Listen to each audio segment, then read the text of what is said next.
Yo, what's going on, guys? Mush back at it with another video, and in today's video we're going to be talking about a very interesting topic in Valve removing some games on Steam, and the reasoning is pretty interesting, but it also puts some things into question. I don't know how many people care about these games being removed, but it's still a super interesting topic that I wanted to give some light to. Also, we've got a pair of very solid free-to-play weekends on Steam right now, so I want to give a mention to those two. One of those free weekends seem to be free all the time, that game that is. The other one is a very relevant and pretty recent title that trying it out free for the weekend is actually pretty awesome, and both those games you can enjoy a pretty steep discount on them as well right now, so more on that in a little bit. First, let's talk about Valve cracking down on sexual content in some Steam games. I'll leave an article that PC Gamer has in the description box down below, but these includes a lot of visual novel titles, and I'm sure that a lot of you guys have at least seen these titles on Steam. Maybe some of you scratch your head, maybe some of you understand that there's a market for these games. Let me tell you guys that market does not include me, but hey, it never affected me, so if people want to check these games out, more power to them, and I believe a lot of these games are actually relatively censored on Steam as well. Don't quote me on that.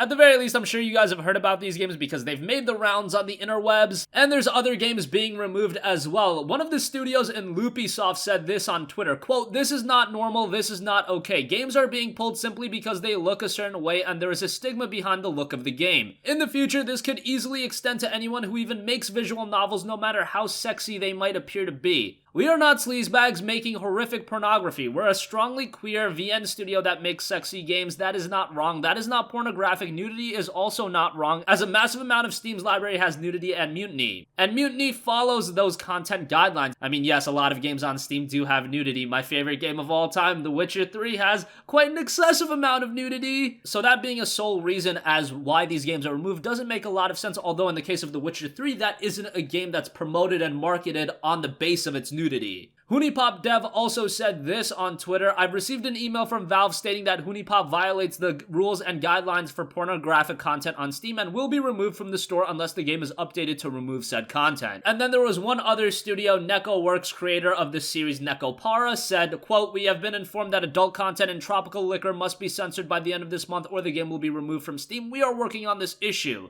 PC Gamer says they've reached out to Valve for a comment on this situation. I don't know if Valve is going to be the type to respond. I doubt it. But yeah, at the end of the day, I don't think my audience is going to care all too much about these games being removed, but it does bring into question some of the double standards. Again, we've seen nudity in other games, but you can also make the argument that these games are promoted based on the fact of their sexual qualities. So it's really a can of worms that I don't want to open, but it's something that I had to bring to the table because it's not like Steam often does a mass removing or a mass threatening of the removal of games on their platform. I'm really interested to hear what you guys think. Are some of you guys upset by this news? Again, I don't personally care all too much, but the fact that games are being removed from Steam, games that were providing a source of revenue for a lot of people, that is unfortunate. If these games are removed, these people are losing revenue, and at the very least, you can understand that that is unfortunate. So we'll see how this situation plays out, but I'm definitely interested in hearing your guys' input. Also, right now on Steam, we've got a pair of free weekends. First, Tom Clancy's Rainbow Six Siege is free for the weekend, and you can enjoy a solid 50% off discount on the standard edition. The starter edition is also discounted by 33%. Do not pick that up. That's not worth it. The other editions in the advanced edition, gold edition, and complete edition are all 50% off as well, but the game itself is free to play for the weekend. Get a couple of friends and hop on that. A great first-person shooter there, but really, it's the best when you have a couple of buddies to play with, and since it's absolutely free, you can definitely convince a couple of friends to check it out with you. More interestingly, though, Middle-earth Shadow of War is absolutely free right now. You can download the game and play it for the weekend and enjoy a 50% off discount on it. Now, 50% off discount on Shadow of War sounds enticing. Just to let you guys know, right now, this game is $9.99 for the PlayStation 4 as a part of a GameStop sale, so really, this isn't an amazing deal. That's kind of unfortunate. I wish PC gamers could have gotten their hands on that deal, but hey, it is what it is. You can check out the game over the weekend for free, and this game had a lot of controversy surrounding it, but Monolith is removing all of the microtransactions in the game, and it looks like they are making the experience better and better. If you enjoyed Shadow of Mordor, you're gonna have fun with Shadow of War. It's a more compelling experience, and it has a lot more depth depth in Shadow of Mordor, and some of the choices that were probably WB decisions and not Monolith decisions kind of turned a lot of gamers off from it. So that was unfortunate, but things are getting better, and right now you can download the game and play it over the weekend. And again, the game is 50% off, $29.99. Still a little hefty of a price point for my liking, but I am cheap as hell, so you always got to keep that in mind. That's gonna conclude this video, guys. Let me know your thoughts in the comment section down below. What do you think about those games being removed from Steam? Again, don't look at it from the perspective of the games themselves, but look at it from a perspective of, is this a double standard, and can you feel for the developers? Because again, if these games are removed or they're altered, that could lead to a significant lessening of revenue for them, and that I will always be saddened about. Outside of that, again, 2 free-to-play weekends, Rainbow Six Siege, Shadow of War. Would really recommend you guys to give Shadow of War a chance. I had a lot of fun with those games. A really enjoyable open world action adventure title. If you enjoyed Shadow of Mordor, again, it'll be right up your alley. So let me know your thoughts in the comment section down below. If you have a request for a future video, leave that in the comments as well, and I will catch you guys in the next one. Peace out.